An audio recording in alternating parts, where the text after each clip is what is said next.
day 29 in my 30-day ephemera challenge.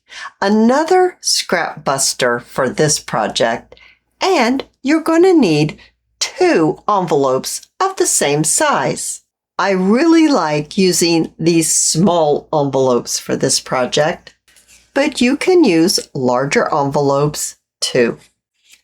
We can take these items and create mini patchwork pocket envelope fold-outs. Let's craft together. Hi, best buds. It's Cathy with Cathy's Garden, and I'm so happy that you've joined me today. Grab those scraps. We're going to need them for our project. As I said before, you're going to need 2 envelopes to do this project, and I really enjoyed making them out of these small envelopes. They're 4 inches by 2 3/4 inches. You could use what I'm considering a standard envelope. That's 6.5 inches by 3.5 inches. I do have an example of one of these that's ready to put together. We'll get to that in a minute. And just like yesterday's video, we're going to want to open up our envelope. Now, these envelopes don't seem to have really strong glue, so I have been able to open up these little envelopes without the use of any water. But if you have trouble opening your envelope, just get a little spray bottle and spray a little water on. Let it set for a few minutes, and then you should be able to open up your envelope. These envelopes are super pretty. They are a little bit iridescent. I'm not sure.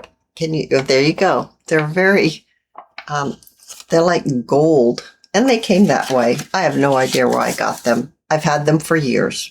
This is where our scraps come in. Now, I've made an example of just using book pages and music paper. Oh my goodness, it turned out gorgeous. And of course, you can use your printed pieces, your digitals, your offcuts of your paper pad paper from all kinds of projects, especially this month since we've been making so many projects together. Take one of your envelopes that you've already opened. We are eventually going to put it back together. We're going to make it look like a patchwork quilt. Select one of your pieces, and we're going to actually cover each little section. Each one of these little sections is going to be a different print, a different book page, a different color. You get the idea. I'm going to do this large rectangle right here first. So I'm going to add my glue. Now you could use a glue stick. I'm using my art glitter glue. You could use fabric tack, tacky glue, whatever glue that you like. And I'm going to place my little piece on top of my printed paper, pressing down. And then I like to fold up all my little pieces so that I'm able to bring in my scissors and trim this out. Now I have this portion of my envelope covered. Now I need to cover each of these next. I want to pick some colors that go well with my first choice. And I think I'd like this right here. Do the exact same thing that we did with the first little section. And place your glue around the edge. And place your paper right up to, but not touching the fold. You want just a little bit of space between this paper and this paper so that it will easily fold back in place. You're not rolling this paper over the fold, and then you'll want to trim it out. Maybe we should do a book page right here. I think that would be cute. A little bit of glue. Not right up to the edge, just a little tiny space. And when I mean a tiny space, I really mean just a tiny little space between the two papers so that it folds so easily that way. And then trim that out. This little piece might be really pretty right here. I always like to check out how the paper will look with all the other selections that I've made. So far, so good. Now this is the bottom that comes up. What do we want for this right here? I think this print might be very pretty right there. Very pretty.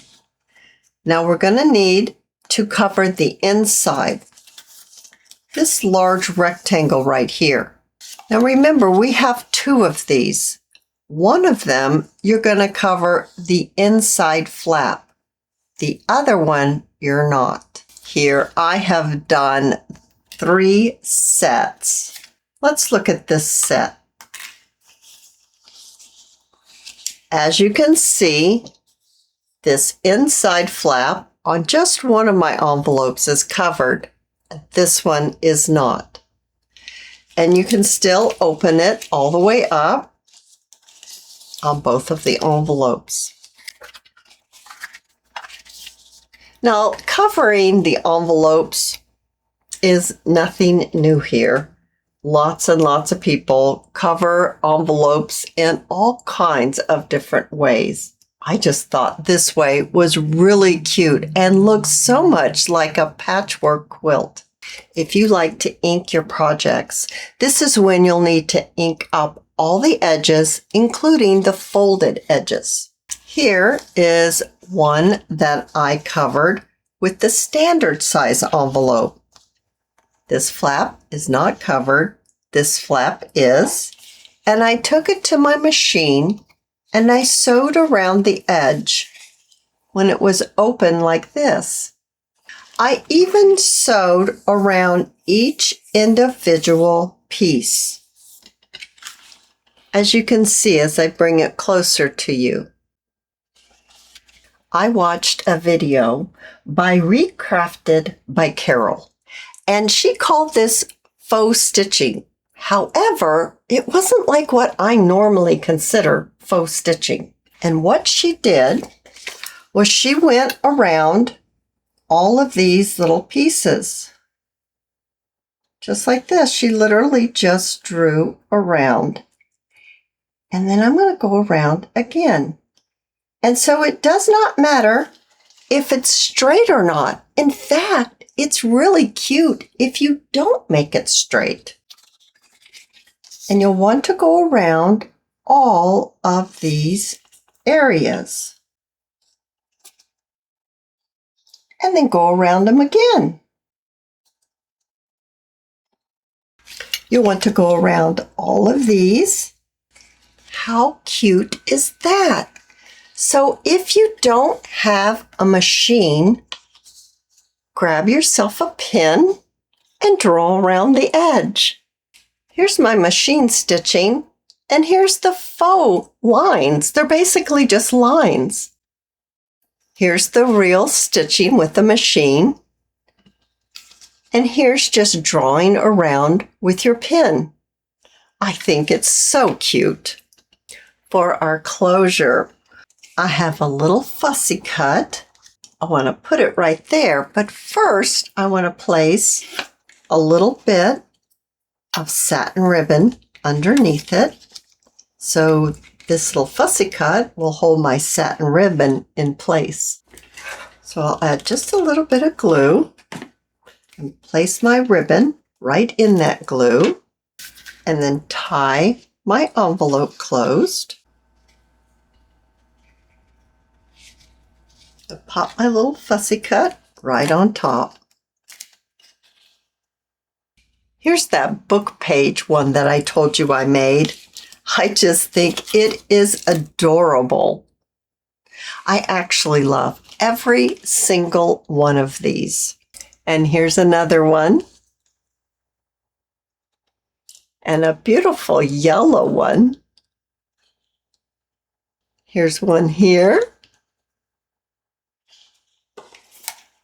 And then this is the big one. These are so much fun to make. I hope that you have enjoyed this video, and if you have, please give me a thumbs up. I invite you to subscribe to my channel, and I'll see you in my next video. I'll see you there, guys. Bye now.